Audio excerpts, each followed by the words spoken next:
Hello, everybody, and welcome back to another edition of the Big East Rewind. I'm your host, Chuck Everson from Villanova University, and my partner, as always, the great Dr. Sonny Sparrow. How are you, Sonny? I'm great, Chuck. I'm kind of pretty jazzed about tonight's show. Pretty excited. Yeah, it's interesting. We've had a lot of the referees on before, but never in this capacity, I would say, you hear about all the stories. I officiated in high school for a while. And I've been out there. It's not an easy job for anybody, Sonny. I mean, you're getting blasted by players, coaches, the fans, unless you're one of the top guys. And even then, you're getting blasted. Did you ever do any of that stuff when you're after your playing days? Not at a really high level, but some summer leagues, some of that stuff. Not officially where you were in a high school gym with maniac parents. No. No. Yeah, well, it's not easy, especially when they know your name. And you're 7 foot tall, Sonny. That it makes a big deal. I mean, I it I was found the like, toughest thing was when I blew the whistle and I knew it wasn't right. Like I already made the call. yeah. Then I was like, oh, I couldn't help, but I wear my heart on my sleeve anyway. But facial expressions were like, yeah, I missed that one. And I said, Coach, yeah, I missed that one. That was a travel. It's funny because I found myself kind of coaching when I shouldn't have been. Kids Oh, yeah. looking at me. But that's I'm the going to fun inbound part. the ball. I put the ball up on my face. I go, "Will you please follow through? You're killing me, kid. You're killing me." So the kid would That's the laugh. He fun followed part. through. Yeah. That's the fun part. Stop dragging your pivot foot, son. So yeah. So without any further ado, this is going to be a fun show. So let's dig right into it now. This guy was a Cardinal O'Hara guy and also a Villanova classmate of mine, graduated in 89. He played baseball at Villanova.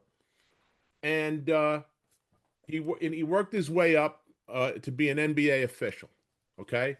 And then he becomes infamous by being part all tied up. He got all screwed up with this one of the biggest scandals in American sports. So we're going to talk all about it with my buddy. Please welcome Tim Donaghy to the show. How are you, Tim? I'm terrific, Chuck. Thanks for having me. Appreciate you and Sonny having me on. Oh, thanks for coming on, Thanks, man. I man. Thanks for appreciate coming that. on, taking some time with us. Appreciate it. So I have to ask you because when you start when you're at Nova, you went to Cardinal O'Hara, you got a lot of officials that actually were in the NBA. Joey Crawford was one, Malloy was another one. Your dad was an official. Was that something that you wanted to be from an early start? Is that something you aspired to be, was an NBA official? No, I think once you realize that you're not going to be competing in the high level that you guys competed at with basketball or even baseball or anything, and you try to figure out a way how you can stay a part of the game. And very fortunate that from our area, you mentioned Crawford, Billy Oakes and Javi and Wonderlick and Callahan. We have a Yeah. lot of guys that actually made it to the NBA, officiating. So anybody that really wanted to go down that path was very fortunate because those guys that made it, passed along the craft to you and helped you and guided you. So you kind of had an advantage going after that job more than the other person because you were being trained and programmed from the best guys in the business. So, Right. you set your goal to go out and try to do something, and you had the support of a lot of people in that area. So you were very fortunate that you had a little bit of an advantage. And Joey of himself can be a little bit of a fiery guy. Did you ever get into it with him and maybe in one of your classes that he did with you? Yeah, definitely. I mean, he was a fiery guy. Believe it or not, give you the shirt off his back. He was really a terrific guy. Yeah, we had some union issues at one point, and we were ready to go into a meeting, and I think I was sitting back, not paying attention, and he told me to get into the meeting. I kind of ignored him, and he kind of smacked me in the face a little bit, and I kind of smacked him back, and we're in the middle of a Hilton hotel in the lobby fighting, and there's a wedding party there, and everybody was just mortified. But just like anything, you fight, you make up, and you forgive and you move on. Well, that's Throwing getting hands in into the it. Hilton That's for sure. Hotel. Yeah, Right. man. Unbelievable. So, okay. So take me on your path, Tim, from did you start as a high school official or did you just jump right into how did that work?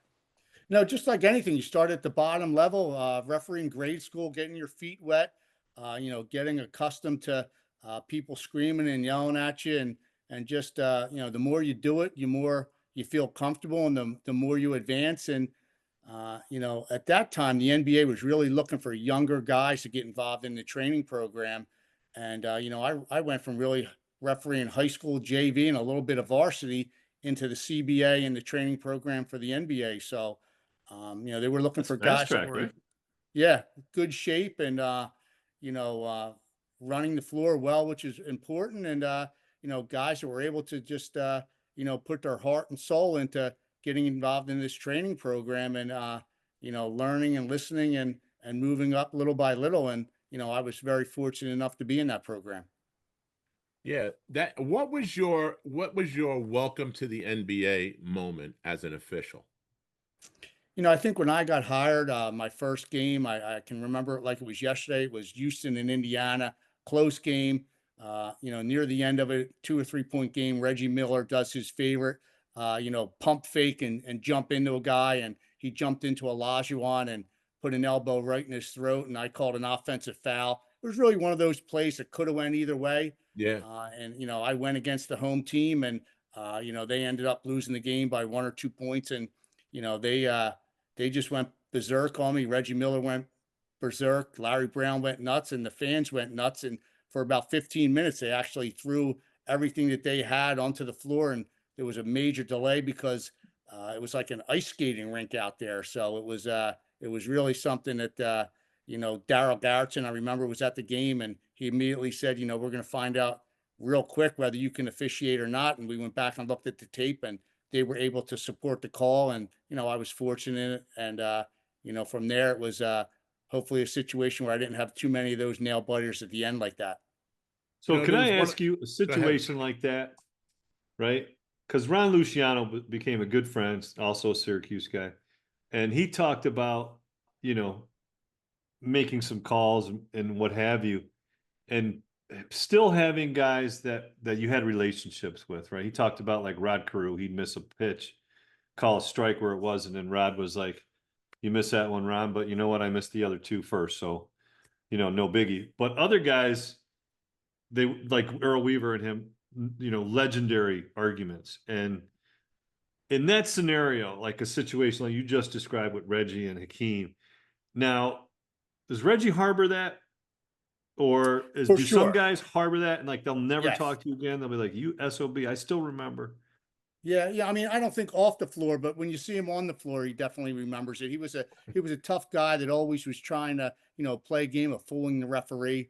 So unless you watched a lot of film and really knew what he was all about, he would get away with stuff like that. But Reggie Miller, very smart. He knew who he could get away with it with and who he couldn't. So, there was a lot of players that basically played that game, but for the most part, they were professional. I remember early on in my career, I missed a call with David Robinson, and he got hit on the elbow, taking a jump shot and shot an air ball, and there was a timeout. And he immediately came out and said, what happened there? I got hit right on the elbow. You missed a call. And I said, you know what, David? I got caught in the stack. I missed it. I know you wouldn't have shot an air ball from 3 feet away. And, I apologize. And he's such a professional. He just tapped me on the back and he said, hey, no worries, but do me a favor. Don't miss another one. And kind Don't of miss grinned. another one. I was Yeah, gonna say, right. don't miss And it you again. you respect that from people like that, and you do work Of harder course. when somebody comes at you like that, not to miss another one, and always give that guy the benefit of the call, rather than somebody like Rasheed Wallace that wants to just rip your head off, every game and every play. And you want to go the other way and kind of stick it to them when you can, because sometimes they can be such jerks. Well, like Grandma said, man, you get a lot more flies with honey than you do. Yeah, exactly. Right. There And you and go. that's a real thing. I mean, I've called games where I've had, a kid just keep yapping, yapping, yapping, and you tell him, "Hey, listen, that's enough," or whatever, and he's a jerky kid, and now I'm not, I'm looking at the call and I'm looking to see if he hits a guy, because if he comes even close, he's getting blown. So, I'm sure that happens on your level too. I mean, that's Oh, no doubt about it. I mean, we used to joke around. We used to, at that time, have to leave a $20 tip for the ball boy. And when we had guys that we didn't like, we'd bet $20 to see who could give that guy a technical foul first, or, do different things, call a traveling violation on him first, just anything to, have a little fun, even at that high of a level, and bet to see who could really stick it to a guy. So Who I, was I the gotta guy? ask you. Go ahead. Okay, I was just going to ask you in that range, if you want to talk about any situations or share any stories, but who were some of the toughest guys that you had to officiate that were the hardest on the official? You mentioned I Rasheed. Carl or even Larry Brown. And, with Larry Brown, he had a young kid, even though he was, an older guy. And we would always look, some of us that really knew him well, when his kid was a ball boy, because when his kid was a ball boy and was sitting right there on the bench, he didn't scream and yell and curse at the referees like he did when his son wasn't there. So you knew your night was going to be a little easier when, you had that kid on the floor with him. And, George Carl, he's a guy that would just push the limit until, you took care of it. And then once you took care of it, you kind of have that ability to put the fear in people. And, that's not the way you want a referee to officiate, with fear, but, certain guys that, you have to do that to get them off your back. Yeah. I mean, I want to, you talked about um, Reggie Miller and that whole thing that you got into your welcome to the NBA moment, right?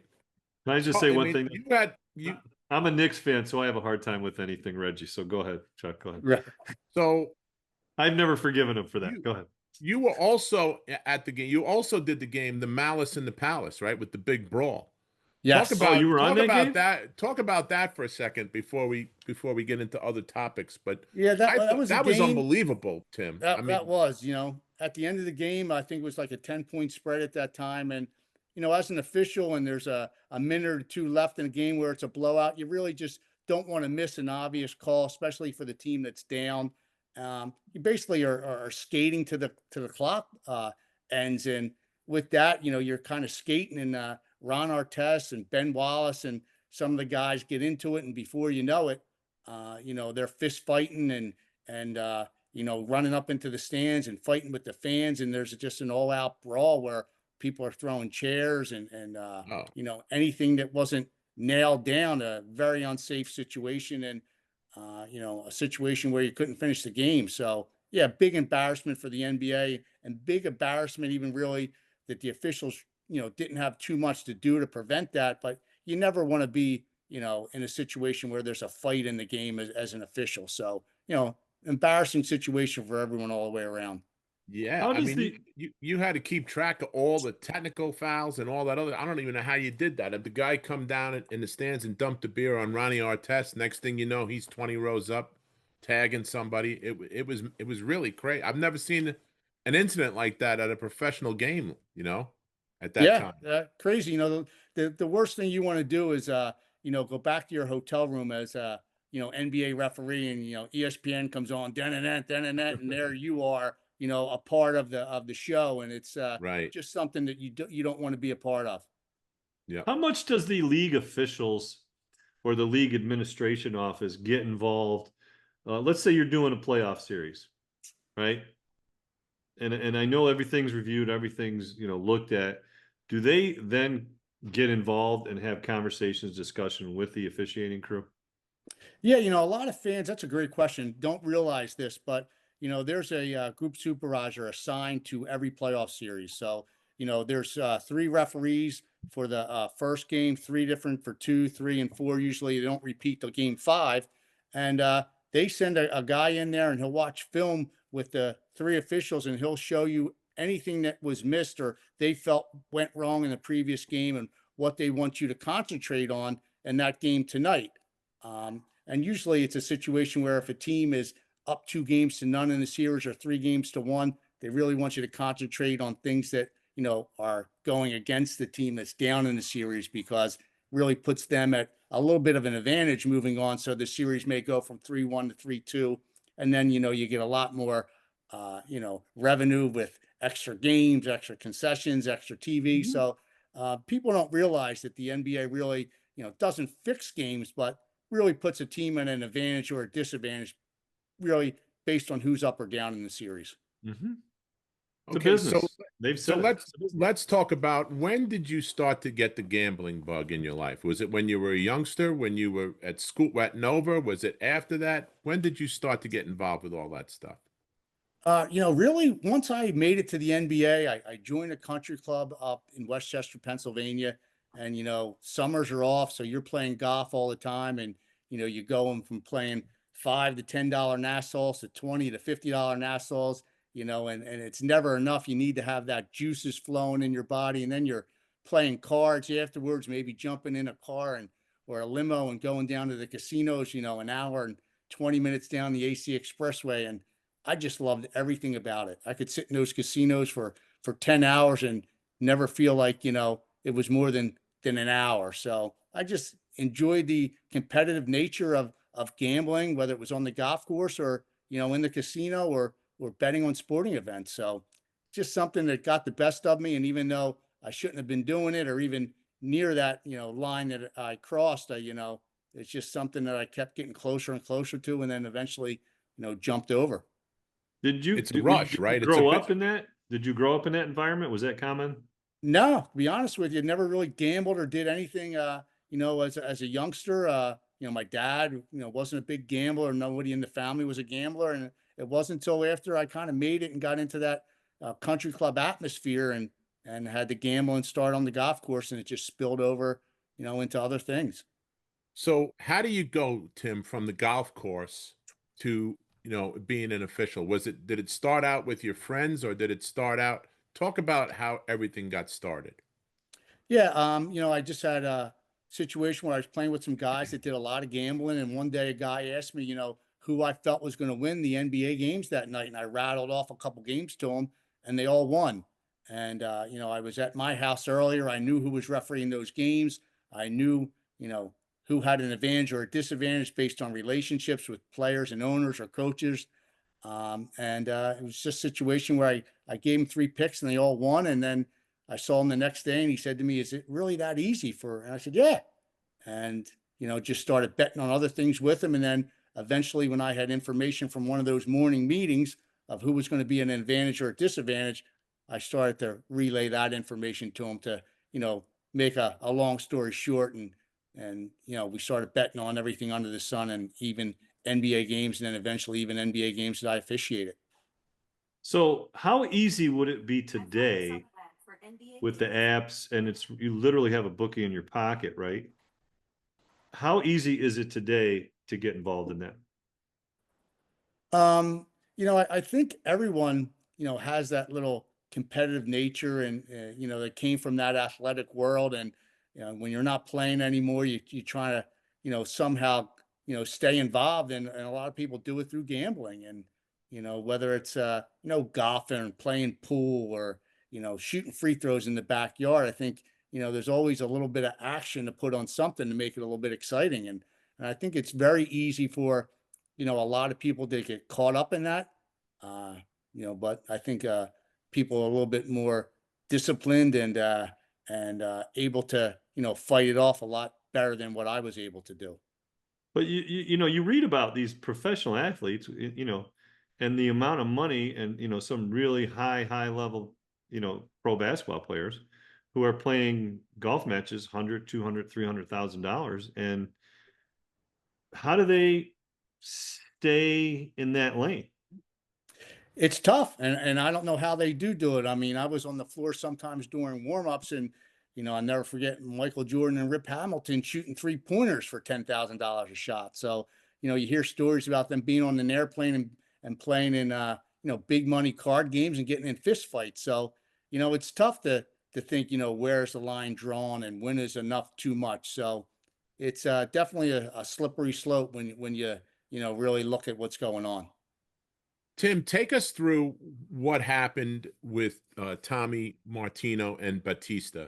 Take us through that whole dynamic and how that all started to unfold for you. Oh, I was betting with a buddy of mine, and we did it for several years, and, on again, off again, and I knew what I was the information along to people associated with organized crime. Batista was getting the information betting hundreds of thousands of dollars per game. So when we stopped, he wanted to continue to get that information because he was betting on his own, losing a ton of money, had a drug addiction. He had every type of addiction under the sun. So he wanted to continue to get those picks. Tommy Martino was a friend of mine. He was a friend of Batista's. So when I ended up in Philadelphia to officiate a game, Martino showed up with Batista, and Batista kind of threatened me that he knew what I was doing. He was either going to expose me to the NBA, worse yet, somebody to visit my wife or kids in Florida.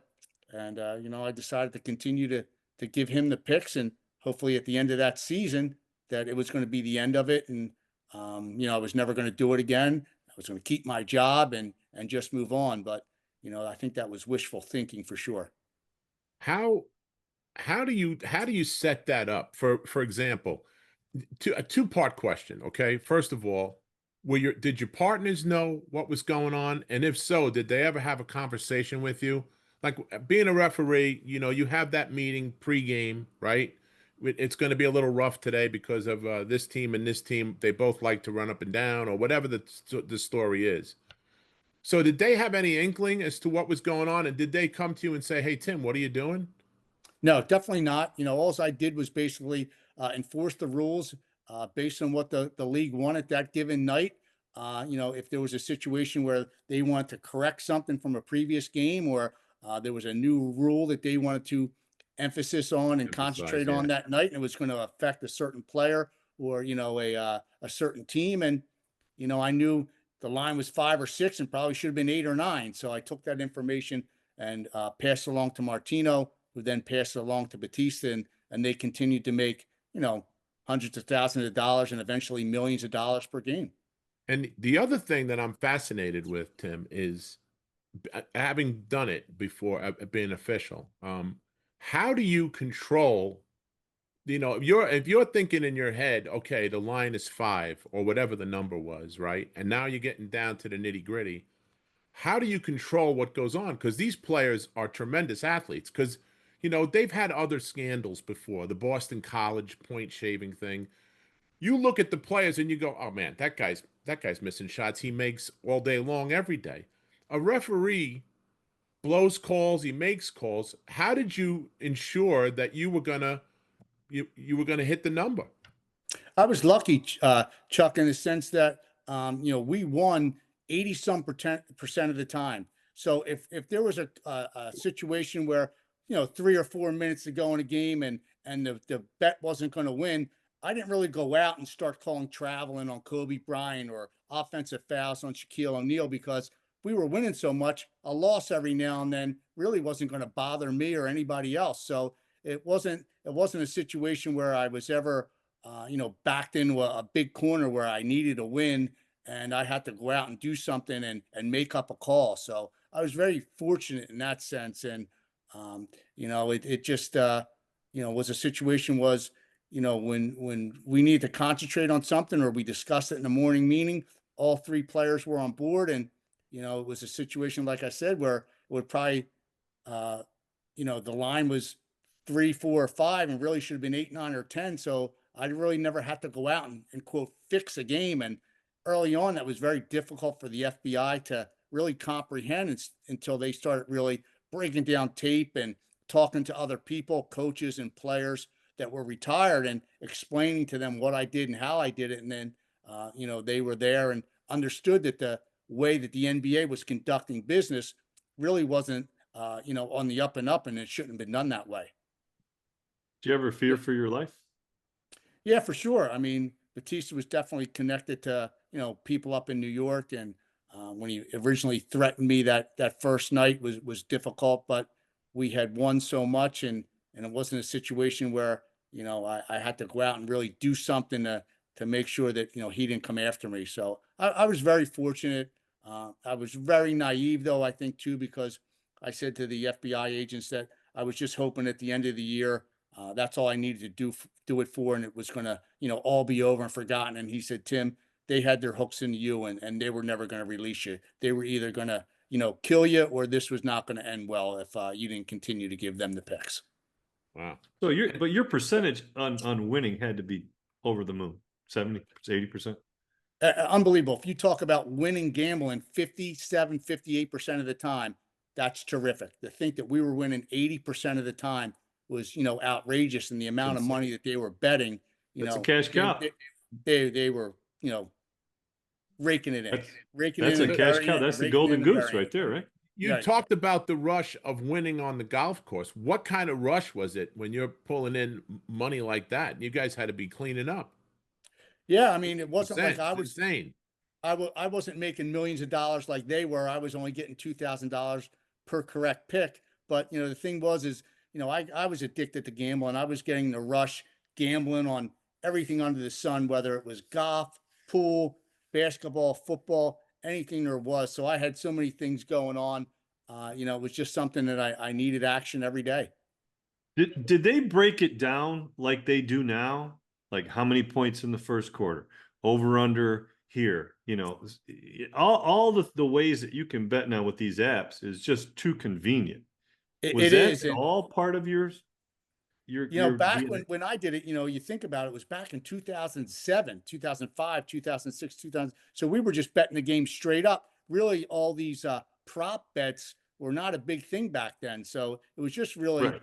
you know, That's what I betting the thought. game, and with the spread, it wasn't anything where you were betting totals or you were betting, players with a certain amount of points or anything in that matter. Assists, turnovers, Right. steals. Yeah. None of Yeah, that was there at that point.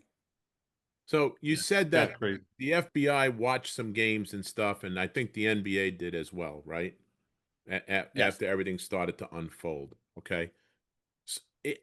I don't know how they would be able to see anything because the calls are so objective from a referee. People miss calls, people make calls.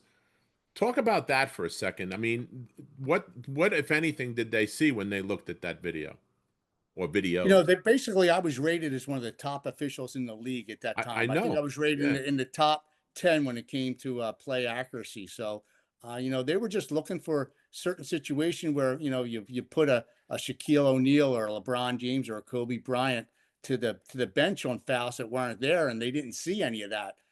So basically, when I really explained to them how the NBA conducted business, how they put referees in a room, especially during a playoff series, and showed you what they wanted you to concentrate on and call based on who was up or down in the series. And then I gave them, definite, examples, especially back when Houston was playing Dallas back in 2006 or seven. And Jeff Van Gundy went berserk because he was told that the referees were going to crack down on Yao Ming setting screens and traveling in the post because they were up 2-0 in the series. And what happened was the series was going to Houston, and they had won the previous 2 games in Dallas. And being the experience that you guys have, that you would think that playoff series is over. But now Over, Dallas right. wins the next 2 games on the road based on the fact that the officials go in and start cracking down on Yao Ming, setting screens and traveling.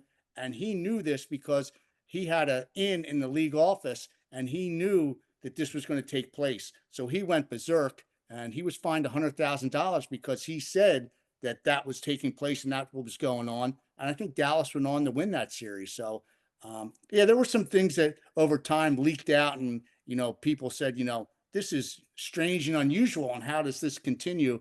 And it was just stuff that really helped me with the FBI, as they realized that I was telling the truth. Well, Mike Tim, D'Antoni talked about it in his book, 7 Seconds or Less. He talked about in playoff series after a game, they would review it and then they would call the league office and they would, basically point out or, more or less air their grievances, right? Didn't really say what you're saying, right? You're giving us more detail, but he did say that there was a process that they followed after every game. Right. And, you do that, but, I don't know if D'Antonio or what year he wrote the book, but I'm sure at some point he wanted another job. George Carl came out and said exactly what I said, how things were, done. And he never had was offered another job. So, it just amazing me how they're able to really keep this whole thing under wraps. But you're seeing so many different podcasts come out now, and some of the players that are, not coaches and, not involved in a league are coming out and saying a lot of things. And even Shaquille O'Neal has come out and said a lot of things recently. And, they can go back to, David Stern was so cocky and arrogant. He was on an interview one time and they said to him, what's the best matchup for you that you would like to see in the NBA finals? And he said on live TV, the Lakers versus the Lakers. I mean, if that isn't telling you that, he wants something that has global attention, that's going to bring the best ratings and the most money, I don't know what is. Yeah, it's wild Well, because you it's a see it now a conspiracy. little bit. You see it now a little bit in football. People, Mhm. people that are casual gamblers talk about the script. And now that's basically what you're saying to some regard, right? Yeah, absolutely. I mean, there's always, in the NFL, you could call holding on every call. So, Yeah, when do you want to call holding? Do you want to call holding when a team, is up, 21 points and you want to try to, make the game a little bit better for TV or a little bit more exciting for the fans? So, it's just like you said earlier, it's so subjective as to, when you're going to make a call and when you're not in so many different ways. And, you talked about Joe Crawford earlier. Joe Crawford had a reputation for letting people play and bang. And then you have yeah, somebody like Dick Bavetta who, blows the whistle every time down the floor. And it's just a different style, but there's a set of rules and the rules are written in the rule book and everyone's supposed to enforce them the same way. But yet that's not how it happens. The names Can, are, and the rules are enforced based on the names on the front and the on the back of the back of the jerseys. jersey. Yeah, Right. so can I I was can going I to ask ask you you? that. Your teams of three, was it ever investigated? Like when a official who's quote not in position or is not supposed to make the call is now making the call? Was that ever a You know, conversation like, hey, you it is, overrode this, but you're not in the, position, the veteran referees were allowed to do whatever they wanted, whenever they wanted. So they could I was call, afraid you were going to say that. I really was. I they could swear make to a God. call from half court and they were, it was, it was amazing what they let those veteran referees do. And you look at college, the same referees don't referee the Final Four every year. You look at the NBA, they have those same 10, 11, 12 guys refereeing the They Yeah, NBA do. finals every year. And you can't tell me that they had an outstanding year every year for the last 10 or 15 years. So they just, are there and they know how to manipulate the game to make it the show that the NBA wants. They know how to make sure that hopefully it goes from, if you're a referee in game 4 and it's 3-1, they know how to make sure the team that's down in the series gets the benefits of those calls to make sure it hopefully goes to a 6 or 7 game series. Now, how about the pay for the officials? How has that changed in the last 10 or 15 years? Has that kept scale with what the players are doing? For sure. I mean, I know when I was there, the top guys made well over $450,000 a year. And, then wow. you're also making money on your airlines. But, since the tax scandal, you're paying taxes on it.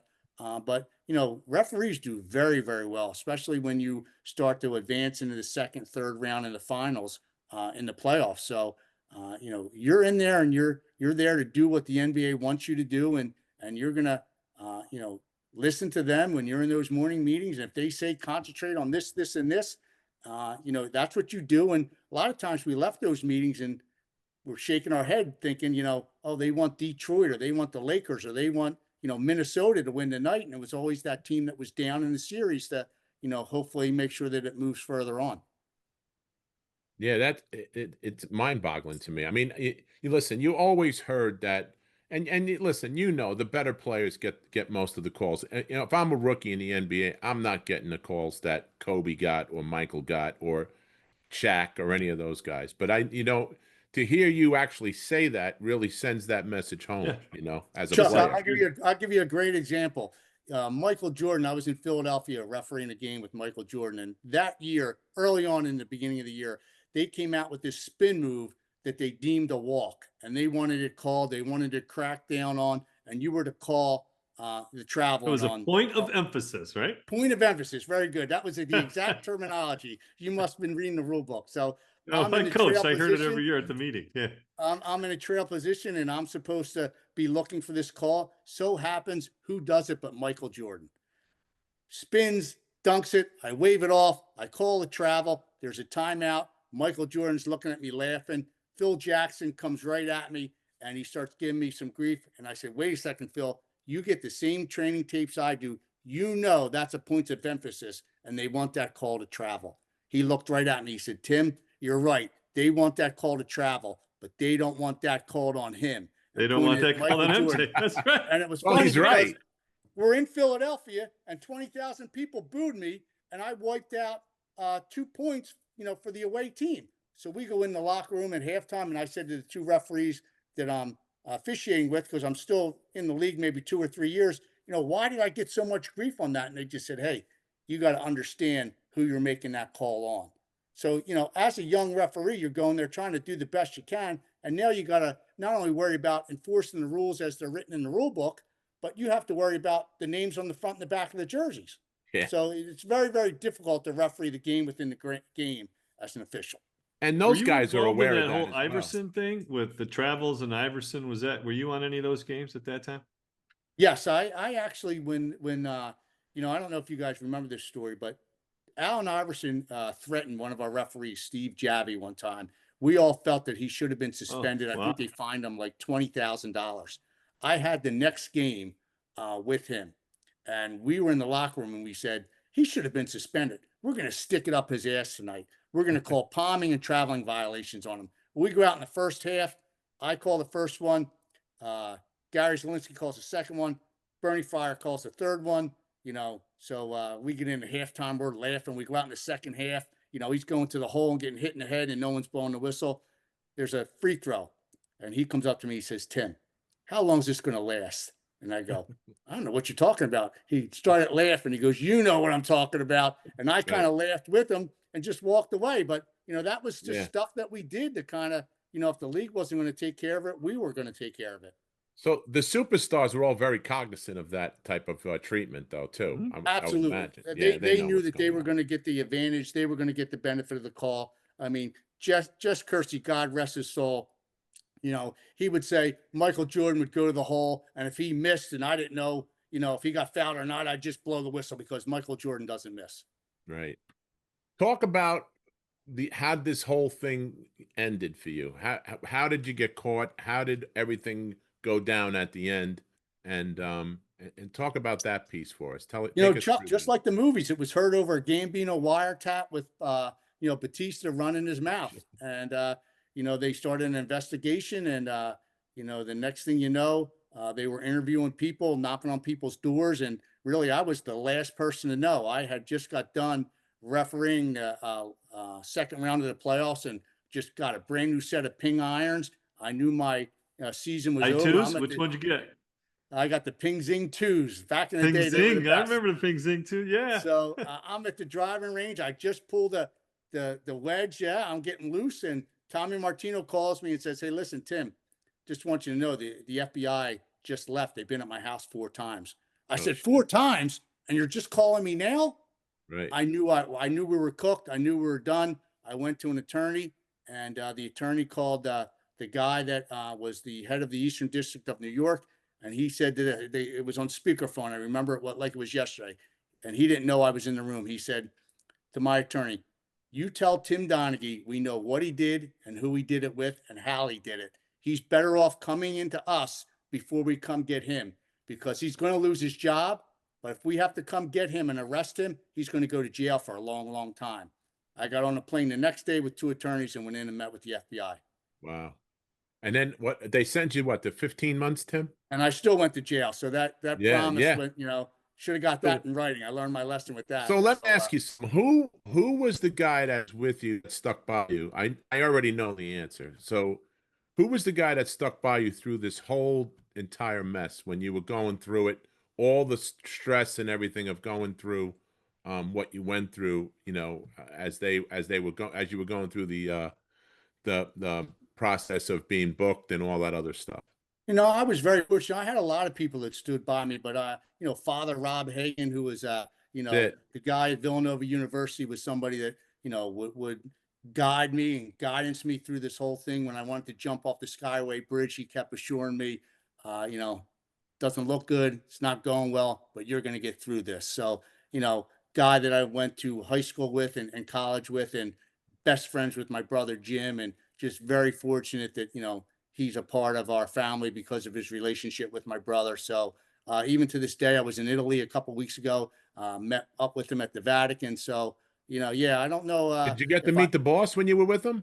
no, I didn't, but, You didn't get a I think ride in it the Pope really, mobile? He's been spending a lot of time at the Vatican, Timmy. yeah, I mean, every time I try to get him, you can't get him because he's with Pope Leo right, at the right. Vatican. So Yeah. I tell you, I don't know that I'd really be here if I didn't have him during those darkest days. And I remind him of that a lot when I see him, and we kind of laugh about how, I was fortunate enough to get through it. He's the best, man. We've had him on the show and he was awesome. He's great. He Yep. says the right thing at the right time, it seems all the time. And he also was a classmate of ours, you know? Right. I mean, it's remarkable that, there just should be more priests, like him. You would like to think that there, be more guys that could, take over and do what he does. And, he's remarkable in every facet of his life. So, like I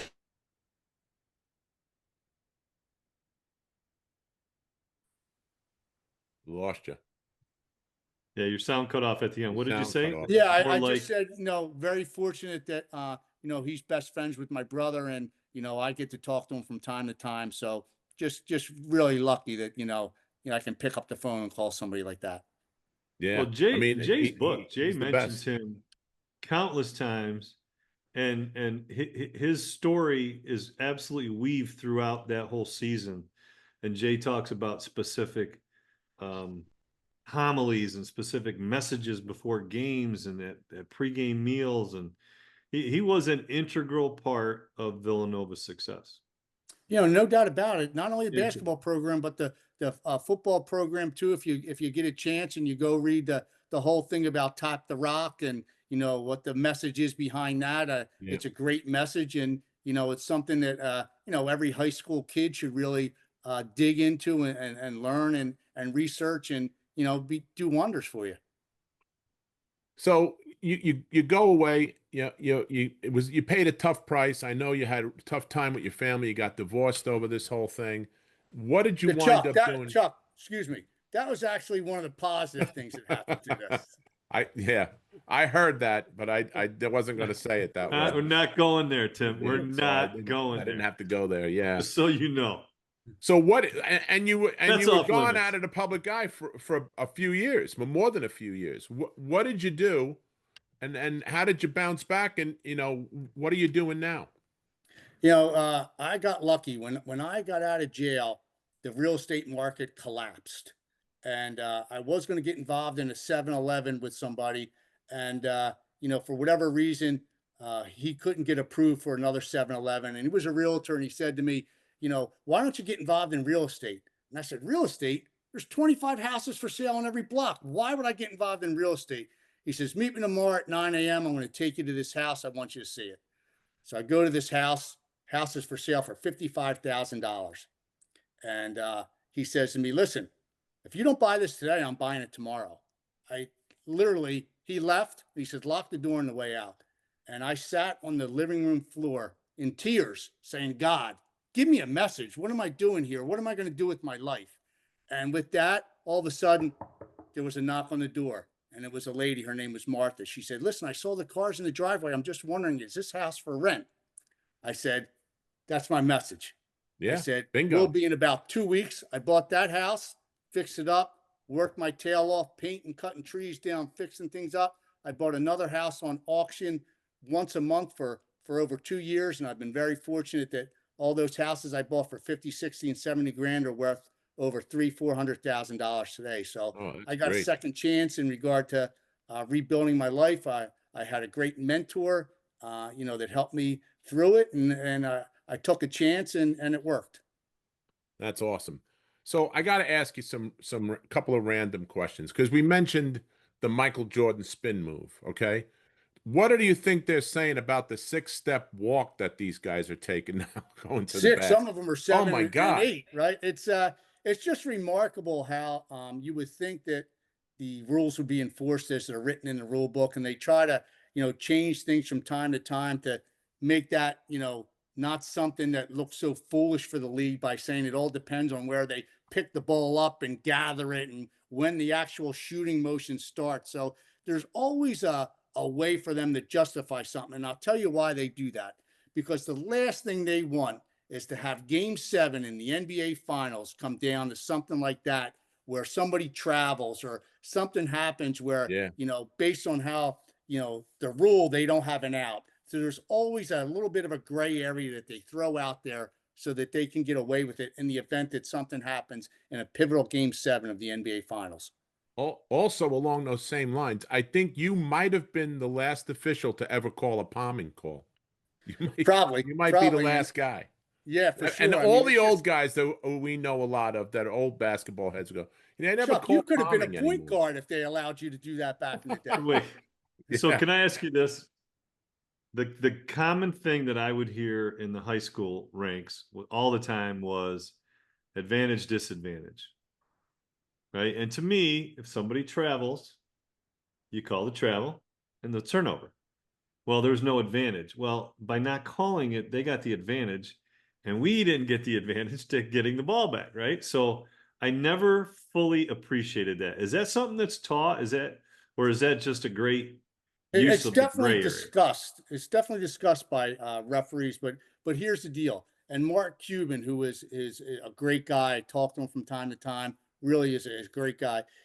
He says, listen, there's nothing like that in the rule book. The rules are written in the rule book, and I want to build a team with the best players based on the rules and how they're written in the rule book. And I expect the referees to enforce those rules based on how they're written, not based on the names on the front and back of jerseys. But for some reason, it's still not done that way. It's still based on relationships that exist, positive and negative between certain people, whether it's a referee and a player, a referee and a coach, or a referee and an owner. So it's really tough. And, you don't see that at the college level, but at the NBA level, for some reason, the rules aren't enforced as they're written in the rule book. And somehow they have to get to that because I think the fans are starting to get upset with how the game's officiated. It was Greg Andres, who was the head of the Eastern District of New York, as my case was over and done with. And 4 months later, he all of a sudden leaves the Eastern District of New York. Okay. He becomes at a new law firm that gets all the outside legal counsel work for the NBA.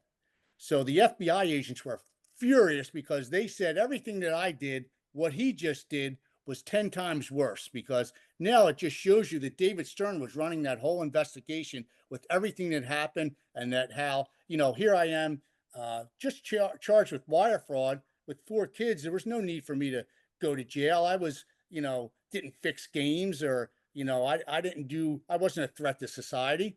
But, David Stern was running this whole investigation, and I ended up doing, 15 months in jail. I was thrown in solitary confinement for 15 days. And here this guy is, he leaves and goes from probably making 250 grand a year to well over $1 million working with the NBA. And they had offered Phil Scala, one of the FBI agents, a job, doing security work, and he turned them down. So he was really furious. But it just goes to show you how David Stern operated, and what he did to make sure certain things happen any which way that he wanted. Yeah. Had a lot of juice, long arms. He had some long arms. Yes. Unbelievable. Do you remember the Moses Malone prediction of faux, faux, faux? Absolutely. I was a Philadelphia guy. Never yes. going to happen again. Right. Never. Never. You're right, because it's just They TV, will not allow concessions, it. and You can't money. be sweet. Yeah, never would be a situation like that. Dead air, missing game times. Yeah. Right. Too much money at stake. So with the advent of all of these sports books, we talked about it a little bit earlier, but the advent of all of that, okay? What do you think that is done? Now you got teams that are based in Las Vegas. Meanwhile, we had the FBI would come in preseason for all of the Sonny had it, the St. John's guys. That was the only thing that they really stressed from our university, at least for us. That was a major point. I know St. John said the same thing, and Chuck, you said the same thing at Nova. They came in and made sure, stay away from these guys. They're going to want you to shave points, and they talked about gambling the and BC scandal, right? I mean, and now they got teams based in Vegas, and where you weren't even allowed to. You had to be outside the strip at one point to gamble. Now it's everywhere. Do you think with that situation, that it just led to just the floodgates opening up for different things to happen when it No, comes no to doubt about it. I think the floodgates are opening up, especially for these kids at these college levels. Maybe not as big as Villanova, but you talk about some of these smaller level schools. You have these guys that aren't going to the NBA. You're going to have somebody that's, and I'm sure it's already going on. It's going to go to these guys and saying, "Hey, listen, you're not going to the NBA. Here's a chance for you to take care of your family. You're favored by 15 points. I'm not asking you to fix a game. Just right. win by 10, 11, 12. Just don't cover the spread. Here's 50 grand. You don't think, there's kids taking that because, they have their mother that's a maid at the Marriott Hotel working 15-hour days, or they Yeah. have 3 kids that they need help taking care of. It's going on. It's going to, you already hear about it little by little, but it's going to be another major scandal soon. Little by little, yeah. Temple was named in one of those things, and Right. recently, and and But then it I seems I always to get covered up, Chuck. It always seems to be, yeah. washed under the rug, and it never maintains to anything. But it's definitely going on. Yeah, and it takes me back. I mentioned it earlier, but it takes me back to the Boston College thing, where those guys, were losing games and making points and all this stuff. That was with Henry Hill ran that whole thing from Goodfellas. Right. And Sure. again, it's a little different when a player's doing it and you see a guy not acting himself on the court rather than an official who subjectively made a call. Well, who was It, that player? Mark, was it Mark Heron, the player, the Boston Celtic player? I think it might, yeah, and I think the guy's name That was he's Mayo or gone something. around and Yeah, taled about he had a drug addiction and he I was think Chris gambling. Heron was his name. He Chris Chris played Herron. for Heron. the Yeah. Got Celtics. the wrong one. Yeah, I've been heard about a lot of the talks that he gives. They say it's a great speech, and he was Great more talk. along Yeah. the heroin aspect. I'm not too sure about. I know he was, I think, at UNLV at Fresno State, and talks a little bit about the gambling. So with all the gambling stuff that's around, you think they should put Pete in the Hall of Fame now?